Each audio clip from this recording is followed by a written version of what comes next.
আজ আবার একটা ছুটির দিন, চলো তোমাদের কিছু করে দেখাই। এই যে টমেটোটা কেটে নিলাম, পেঁয়াজটাকেও কেটে নিলাম, এইভাবে স্কোয়ার শেপে কেটে নিলাম। ক্যাপসিকাম লাগবে, ক্যাপসিকামটাকেও স্কোয়ার শেপে কেটে নিলাম। এক কাঁচা লঙ্কা দিলাম, একটা গ্রিন চিলি, একটা গাজর কিছুটা অংশ দিলাম গাজরের, ধনে পাতা দিলাম একটু কুচিয়ে, তোমরা ইচ্ছা করলে পাসলে পাতাও দিতে পারো। ডিম সেদ্ধ লাগবে, এই যে ডিমটাকে কেটে নেব, মাঝখান থেকে কেটে কুসুমটাকে আলাদা করে নেব আর সাদা অংশটাকে আলাদা করে নেব।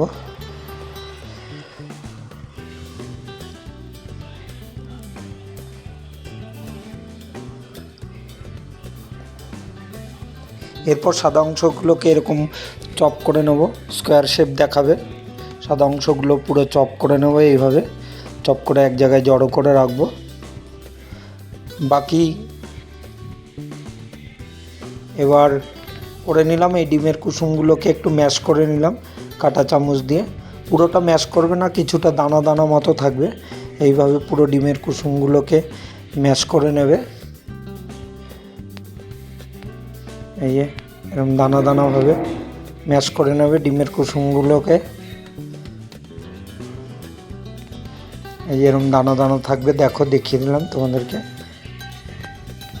এরপর এর মধ্যে দিয়ে দেবো 2 টেবিল চামচ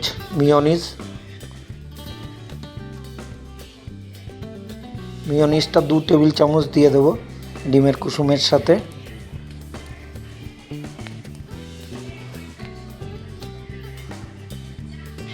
এই কোম্পানির আছে মিওনিজটা, ভালো ভেজ মিওনিজ এটা। যাই হোক, দিয়ে দেবো 2 টেবিল চামচ। এর মধ্যে কিছুটা ধনে পাতা অ্যাড করলাম এর সাথে, ধনে পাতাটা অ্যাড করলাম। এরপর অ্যাড করব সামান্য একটুখানি রসুন অ্যাড করব। তোমরা চাইলে এটা স্কিপ করতে পারো, কারণ রসুনটা দিলে একটু ভালো সেন্ট হয়, চাইলে স্কিপও করতে পারো। এরপর এর মধ্যে দিয়ে দেবো কাঁচা লঙ্কাটা,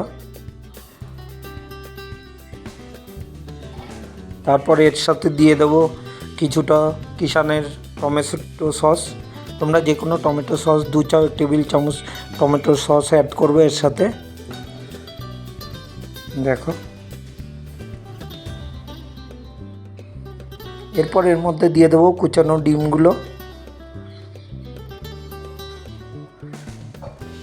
এরপর এর সাথে অ্যাড করব আমরা বাকি যেই সবজিগুলো কেটেছিলাম, গাজর, টমেটো, ক্যাপসিকাম, সমস্ত কিছু অ্যাড করে এর সাথে মিক্স করব। টমেটো সসটা দেওয়া এর টেস্টটা একটু বেশি হবে বলে এর সাথে টমেটো সসটা অ্যাড করলাম। এটাকে দিয়ে ভালো করে এটাকে মিক্স করতে হবে, এটাকে ভালো করে মিক্স করে নিয়ে এরপর এর মধ্যে দিয়ে দিলাম কিছুটা সুইট কর্ন। তোমরা চাইলে দিতেও পারো, নাও দিতে পারো, আমার কাছে ছিল তাই আমি অ্যাড করে দিলাম কিছুটা সুইট কর্ন এর সাথে। সুইট কর্ন অ্যাড হলে এর সাথে অ্যাড করব গোলমরিচ বা ব্ল্যাক পেপার, এই যে ক্র্যাশ করে নিয়ে 1/2 টেবিল চামচ মতো ব্ল্যাক পেপার এর সাথে অ্যাড করব। তারপর এই যে মিক্সচারটা এরকম দেখতে হবে। আমি রুটিটা সেকার জন্য টোস্টার বের করে নিয়েছি, রুটিটা কিছুটা গরম করে নিয়ে ওর উপর বাটার লাগানোর জন্য এই যে 11 কোম্পানির টোস্টার নিয়েছি। এই রুটিটাকে এর মধ্যে দিয়ে সেঁকে নেব কিছুটা, টোস্টারে দিয়ে একদম একটু গরম হলেই টোস্টার থেকে এটাকে বের করে নেব, জাস্ট হিট দিয়েই, তাহলে বাটারটা লাগাতে সুবিধা হবে। দেখা 11 টোস্টারটা খুব সুন্দর দেখতে, কালারটাও খুব সুন্দর, 2টো করে টোস্ট করতে পারবে এতে। হাই, মিডিয়াম, লো 3টে হিটই কাজ করে এখানে। যাই হোক, টোস্টারটা হয়ে গেছে আমার, এটা উল্টো দিকটা ঘুরিয়ে দেবো নিচেরটা, কারণ টোস্ট আর এই রুটিগুলো অনেক বড় স্যান্ডউইচের, ওই জন্য 2বার করে 2 দিক ঘুরিয়ে দিতে হচ্ছে। যাই হোক, এবার রুটিগুলোতে বাটার লাগিয়ে নেব, এই যে বাটারের নাইফ দিয়ে বাটার লাগিয়ে নেব ভালো করে। বাটার লাগানোর পরে এর উপরে স্টাফিংটা দিয়ে দেবো, যেটা এতক্ষণ তৈরি করেছি। ভালো করে এর উপর স্টাফিংটা দিয়ে এই যে চারিদিক থেকে প্লেন করে নিয়ে স্টাফিংটা দিয়ে দেবো এর উপর। এরপর সেকেন্ড লেয়ারের রুটিটা অ্যাড করে দেবো।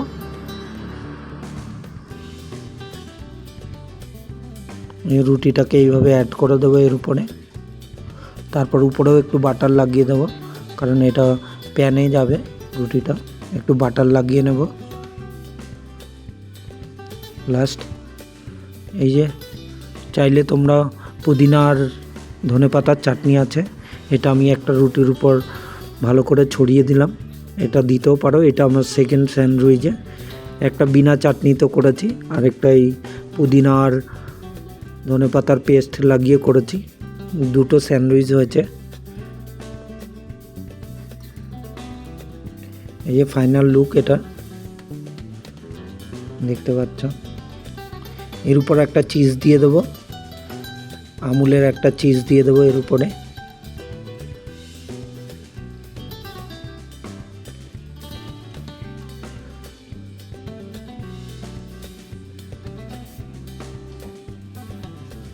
এরপর ফ্রাই প্যানটা দিয়ে দেবো গরম হতে। ফ্রাই প্যানের উপর একটু বাটার লাগিয়ে নেব ভালো করে। গরম করে বাটারটা লাগিয়ে এর উপর ব্রেডটা দিয়ে দেবো। ব্রেডটার চারিদিকে বাটার লাগিয়ে দেবো একটু। উপরেও ব্রাশ করে বাটার দিয়ে দেবো। এমনিতেও বাটার লাগানো আছে, তবু আমি একটু ব্রাশ করে দিলাম। বাটারটা চারিদিকে লাগিয়ে দিয়ে একদম অল্প আছে এটাকে বেশ কিছুক্ষণ একটুখানি গরম হতে দিতে হবে। ভেতরের সমস্ত স্টাফিংটা গরম হয়ে চিজটা গলতে থাকবে।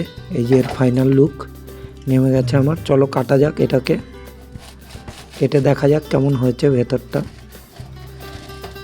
এই স্যান্ডউইচটা হোমমেড স্যান্ডউইচ। এই যে ফাইনাল লুক এটা স্যান্ডউইচের। দেখো হোমমেড স্যান্ডউইচ এটা। আজকে ছুটির দিন, ভালোই ব্রেকফাস্টে তোমরা এনজয় করতে পারো এটা বাড়িতে বানিয়ে। একদম ইজি ওয়েতে ঘরের জিনিস দিয়েই তোমরা বানাতে পারো। এটা এগ স্যান্ডউইচ তৈরি হলো। এগ ভেজিটেবল স্যান্ডউইচও বলতে পারো, কারণ এর মধ্যে অনেক রকম ভেজিস রয়েছে। টাটা, আজকের মতো। আবার দেখা হবে নেক্সট ভিডিওতে। বাই।